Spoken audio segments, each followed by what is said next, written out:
पूर्णिया के मतदाता केवल पप्पू यादव को देखते हैं। वो इस बात पर इतना गौर नहीं करते कि पप्पू यादव सपा की साइकिल पर आए हैं या लालू का लालटेन लेकर आए हैं। वो केवल पप्पू यादव को देखते हैं। तो कुल मिलाकर के पप्पू यादव बेहद ही मजबूत यहाँ अब नजर आ रही हैं और जीत की संभावनाएं भी उनकी यहाँ पर भी नाज़मीन कहीं ना कहीं पप्पू यादव भारी पड़ते हुए नजर आ रहे हैं। हर उस तबके के पास जाकर के वोट मांगा है। खासतौर से अगर देखा जाए तो मुस्लिम समाज के जो है लोग भी उनके साथ खड़े नजर आए। तो ये तमाम ऐसे फैक्टर हैं जो उनकी जीत में जो है कारआमद साबित हो सकते हैं। मुझे लगता है कि कहीं ना कहीं जो है इस सीट पर इंडिया गठबंधन और एनडीए। नमस्कार, मैं नाज़मीन खान और आप देख रहे हैं SPN 9 न्यूज। बिहार की पूर्णिया लोकसभा सीट पर वोटिंग खत्म हुए 3 दिन बीत चुके हैं, लेकिन अभी भी पप्पू यादव का क्रेज पूर्णिया सीट पर देखने को मिल रहा है। पप्पू यादव का दबदबा पूर्णिया सीट पर इस कदर बरकरार है कि वो जनता के बीच में अभी भी जाते हैं, उनके दुख दर्द को बांटते हुए दिखाई देते हैं, पुराने अवतार में नजर आते हैं। और वही पप्पू यादव इसी आधार पर अपनी जीत का दावा करते हुए भी नजर आ रहे हैं। पूर्णिया सीट पर जहां लगभग 55 से 60% मतदान होते हुए नजर आए, जिसमें दावा ये किया जा रहा है कि पप्पू यादव कांग्रेस पार्टी की तरफ से नहीं बल्कि निर्दलीय चुनावी मैदान में उतरते हुए ताल ठोकते हुए नजर आए थे। उस दौरान पप्पू यादव के खिलाफ आरजेडी का पूरा खेमा उनके विरुद्ध में खड़ा हो गया था। पप्पू यादव को जीत हासिल ना हो सके, जनता उनके हक में वोट ना डाल सके, इसके लिए पूरी कोशिश तेजस्वी यादव द्वारा की गई थी।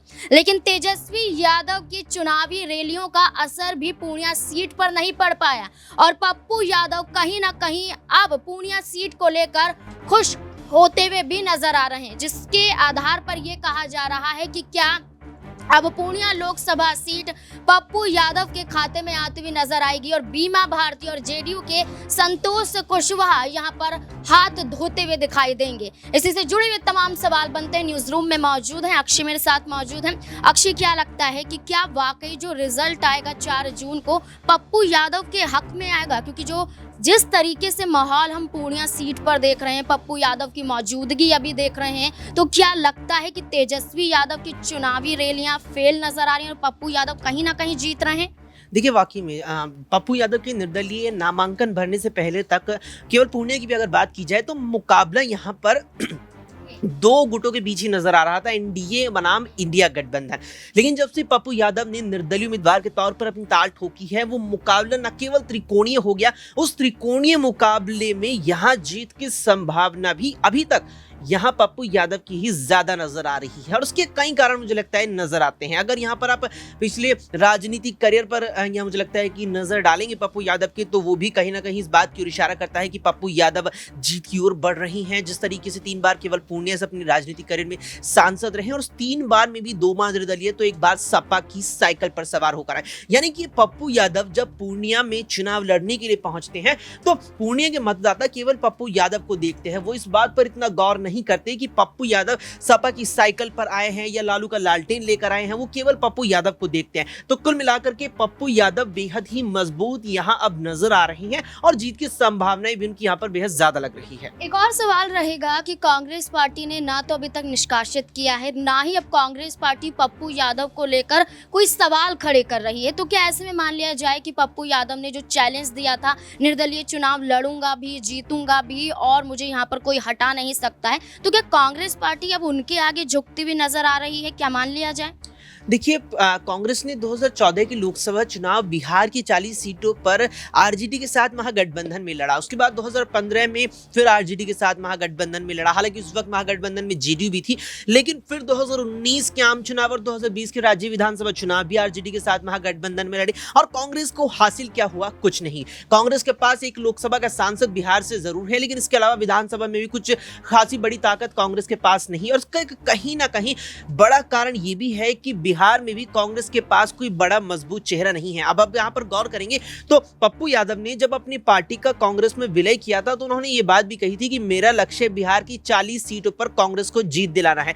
ऐसे में 56 साल के पप्पू यादव का अगर राजनीतिक भविष्य आप देखिए तो कम से कम 15 साल तो हमें यहाँ पर नजर आते हैं कि वो राजनीति में बड़े आराम से और निकाल लेंगे। अगर पप्पू यादव कांग्रेस में बने रहते हैं तो वो कांग्रेस की स्थिति जो बद से बदतर बिहार में हुई है उसे बहुत बेहतर बना सकते हैं। इसका यहाँ पर ये कहीं ना कहीं प्रमुख कारण माना जा रहा है कि कांग्रेस आलाकमान ने अब तक पप्पू यादव पर कोई भी एक्शन नहीं लिया। वहीं तो अगर आप यहाँ पर गौर करेंगे तो महाराष्ट्र में जब संजय निरुपम को लेकर कांग्रेस आलाकमान को ये कहीं ना कहीं कानों में खबरें पड़ी थी कि वो पार्टी के खिलाफ जाने का अपना मन बना रहे हैं, और जब संजय निरुपम ने अपना इस्तीफा भेजा यहाँ आलाकमान को, तो आलाकमान ने निरुपम का इस्तीफा स्वीकार करने में जरा भी वक्त नहीं लगाया। उस बात को खुद संजय निरुपम ने आगे आगे साफ किया कि मेरे इस्तीफे पर मुझसे कोई भी बात नहीं की गई, मेरे से कारण नहीं जाना गया कि आखिर मैं पार्टी क्यों छोड़ रहा हूं, क्या कारण है, क्या परेशानी है। वहीं आप देखेंगे कि तो पप्पू यादव ने तो अगर देखा जाए आधिकारिक तौर पर देखा जाए, पप्पू यादव ने कांग्रेस के सहयोगी दल आरजेडी के खिलाफ मुख्य तौर पर निर्दलीय उम्मीदवार के तौर पर नामांकन भरा। उसके बावजूद कांग्रेस आलाकमान ने पप्पू यादव पर कोई एक्शन नहीं लिया, क्योंकि जानते हैं कि कांग्रेस को अगर बिहार में अपनी सियासी जमीन फिर से पानी है, फिर से अपने आप को राजनीतिक आधार पर मजबूत करना है, तो पप्पू यादव से बेहतर विकल्प शायद बिहार में कांग्रेस के लिए कोई ना हो। इसीलिए यहां पर एक माना जा रहा है कि कांग्रेस आलाकमान ने पप्पू यादव पर कोई भी एक्शन नहीं लिया। जी बिल्कुल, यहाँ पर कांग्रेस पार्टी के लिए पप्पू यादव बेहद जरूरी हैं, इसलिए सिर्फ यहाँ पर बयान देते हुए प्रदेश अध्यक्ष नजर आते हैं, लेकिन उसके अलावा कोई एक्शन यहाँ पर दिखाई नहीं देता है। लेकिन जैसे ही पप्पू यादव निर्दलीय चुनावी मैदान में जिस तरीके से जीत का दावा आप करते हुए दिखाई दे रहे हैं, ऐसे में क्या आरजेडी की तरफ से लालू प्रसाद यादव पप्पू यादव से मुलाकात करते हुए नजर आ सकते हैं? क्या बीमा भारती के खिलाफ कोई कड़ा एक्शन लिया जा सकता है? शालिनी मेरे साथ मौजूद है। शालिनी, क्या लगता है कि पप्पू यादव के समर्थन में क्या लालू प्रसाद यादव आगे आते हुए नजर आएंगे? बीमा भारती जो अब चुप हैं या कहें कि गायब ही हैं, तो क्या उस बीमा भारती को लेकर कोई कड़ा एक्शन आरजेडी की तरफ से लिया जा सकता है?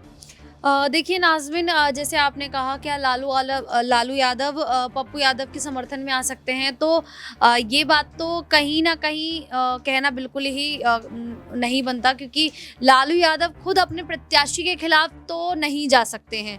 अब करे बात बीमा भारती की, तो बीमा भारती जैसे नीतीश कुमार ने बताया था कि वो बोलती नहीं थी, हमने उन्हें पढ़ाया, वो बिल्कुल बात ही नहीं करती थी। जिस तरीके से उन्होंने खुलासे किए बीमा भारती को लेकर, तो उसी तरीके से वो अभी भी शांत ही नज़र आ रही हैं, किसी प्रकार की कोई प्रतिक्रिया देती नज़र नहीं आ रही। वहीं अगर बात करें पप्पू यादव की, तो वो लगातार अभी भी मतदान हो चुके हैं 26 अप्रैल को, लेकिन उसके बाद भी वो अभी भी जनता के बीच जा रहे हैं, जानने की कोशिश कर रहे हैं, उनकी परेशानियों में उनके साथ खड़े होते नजर आ रहे हैं। अगर बात करें अभी कुछ दिन पहले ही बिहार में आग लगी थी, जहां पर पप्पू यादव गए थे और उन्होंने वहां पर जाकर जनता की मदद की, और साथ ही जो दमकल गाड़ियां थी आई थी, जहां पुलिस आए थे, उनकी भी सहायता की है। तो इस हिसाब से कह सकते हैं कि पप्पू यादव जिस तरीके से अभी भी अपनी जनता के बीच में है, उनसे बात कर रहे हैं, उनसे मिल रहे हैं, तो ये साफ तौर पर उनकी जो ये कार्रवाई है ये जाहिर कर रही है कि वो जो जनता है वहाँ की, वो उनके साथ खड़ी हुई है और जीत पप्पू यादव की ही होगी। देखिए बिल्कुल, कोरोना काल से लेकर अब तक पप्पू यादव अपने पुराने अवतार में नजर आए। वो ये नहीं भूले कि कैसे हमें चुनाव में उतरना है, कैसे चुनाव जीतना है, जीत हासिल करने के लिए हमें क्या क्या करना है। तो पप्पू यादव की जीत का दावा, जहां पप्पू यादव और जनता उन्हें वोट करते हुए नजर आ रही है, तो वहीं एक और सवाल ये बनता है कि आखिरकार यहाँ पर और क्या कुछ समीकरण निकलकर सामने आते हैं। मेरे दो सहयोगी अबरार और प्रांशी मेरे साथ मौजूद हैं, उनसे जानने की कोशिश करेंगे कि उन्हें क्या लगता है कि पूर्णिया सीट पर किसकी जीत होती हुई यहाँ पर नजर आ सकती है। पहले प्रांशी, क्या लगता है कि संतोष कुशवाहा, बीमा भारती और पप्पू यादव कौन यहाँ पर बाजी मारते हुए नजर आएंगे? देखिए, अभी भी नाज़मीन कहीं ना कहीं पप्पू यादव भारी पड़ते हुए नजर आ रहे हैं। जिस तरह से उन्होंने निर्दलीय चुनाव लड़ने का दावा ठोक दिया, इससे कहीं ना कहीं बीमा भारती की मुश्किलें तो बढ़ी गई, और वो मुश्किलें इस कदर बढ़ी कि बीमा भारती यहाँ पर ये तक कहती हुई नजर आई है कि यदि आप यहाँ से कई बार चुनाव जीत चुके हैं तो मैं भी यहाँ की बहू हूँ, मैं भी यहाँ की बेटी हूँ, और मैं चुनाव में जीत हासिल करके दिखाऊंगी। लेकिन बीमा भारती पाला बदलती हुई भी नजर आई, और ऐसे में नीतीश कुमार भी उन पर देखा जाए हमला बोलने से पीछे नहीं रहे हैं। वो तो साफ तौर पर कह रहे हैं कि अच्छा हुआ चली गई, बार बार मंत्री पद की मांग कर रही थी। लेकिन यहाँ पर लालू यादव ने एक नया दाव यही खेला था कि जेडीयू से आई हैं, तो ऐसे में यहाँ पर आरजेडी की तरफ से बीमा भारती को टिकट देना सही होगा। पप्पू यादव का यहाँ पर जीत हासिल करना इसलिए बेहद जरूरी है क्योंकि पप्पू यादव कहीं ना कहीं इंडिया अलायंस को एक बड़ी मजबूती भी देते हैं। राहुल गांधी, प्रियंका गांधी इस बात को बखूबी जानते हैं कि पप्पू यादव के समर्थन में वह उतर तो नहीं पाए, लेकिन कहीं ना कहीं बैकडोर से उन्हें एक समर्थन मिलता रहा है। तो ऐसे में कहीं ना कहीं पप्पू यादव को जिस तरीके से गुपचुप तरीके से कांग्रेस का जो समर्थन मिला है, वो कांग्रेस के लिए काफी ज्यादा फायदेमंद हो सकता है, क्योंकि इस सीट से वह चुनाव जीते हैं तो ये सीट अभी भी कहीं ना कहीं कांग्रेस के लिए ही बनी रहेगी। आने वाले समय में भी इस सीट पर पप्पू यादव कहीं ना कहीं एक बड़ा दांव ठोक सकते हैं, क्योंकि चंद्रशेखर आजाद का साथ भी उन्हें मिल गया है। तो पूरी तरीके से देखा जाए यहाँ पर पप्पू यादव के समर्थन में आज भी कई राजनीतिक दल हैं। यहाँ पर अभी तेजस्वी यादव जो रणनीतियां बना रहे हैं, हमने उत्तर प्रदेश में देखा अखिलेश यादव बार बार सीटों पर बदलाव करते हुए नजर आए, तो तेजस्वी यादव भी अपनी रणनीतियों में बदलाव कर रहे हैं। देखिए बिल्कुल बदलाव हो रहा है। क्या लगता है अब्रार, कौन जीत यहाँ पर हासिल करता हुआ नजर आ सकता है? देखिए पूर्णिया की सीट पर लगातार घमासान जारी था और अब वोटिंग के बाद जाहिर सी बात है कि पप्पू यादव के पक्ष में जो माहौल हम देख रहे थे, जनता उनके समर्थन में खड़ी थी, जाहिर सी बात है कि वो कहीं ना कहीं हमें नज़र तो आएगी। और इससे बड़ी बात यह है कि पप्पू यादव को उस सीट का अनुभव भी है, वो लगातार उस सीट पर काम करते रहे और अपनी जीत को जो है सुनिश्चित करने के लिए उन्होंने हर उस तबके के पास जाकर के वोट मांगा है। ख़ासतौर से अगर देखा जाए तो मुस्लिम समाज के जो है लोग भी उनके साथ खड़े नजर आए। तो ये तमाम ऐसे फैक्टर हैं जो उनकी जीत में जो है कारआमद साबित हो सकते हैं। मुझे लगता है कि कहीं ना कहीं जो है इस सीट पर इंडिया गठबंधन और एनडीए दोनों को तगड़ा झटका लगने वाला है। देखिए बिल्कुल यहाँ पर इंडिया गठबंधन और एनडीए को झटका लग सकता है, लेकिन 4 जून को परिणाम आएंगे। लेकिन उससे पहले ही यहाँ पर जो तमाम कयास लगाए जा रहे हैं, और जैसे कि पप्पू यादव अपनी मौजूदगी पूर्णिया में पेश करते हुए नजर आ रहे हैं, 2 बार निर्दलीय चुनाव जीतते हुए नजर आए। अब यही देखना होगा कि तीसरी बार भी निर्दलीय चुनाव जीतते हुए पप्पू यादव नजर आ सकते हैं। इस मुद्दे को लेकर आपकी क्या राय कमेंट सेक्शन में जरूर बताएं। देखते रहें SPN9 न्यूज़। धन्यवाद।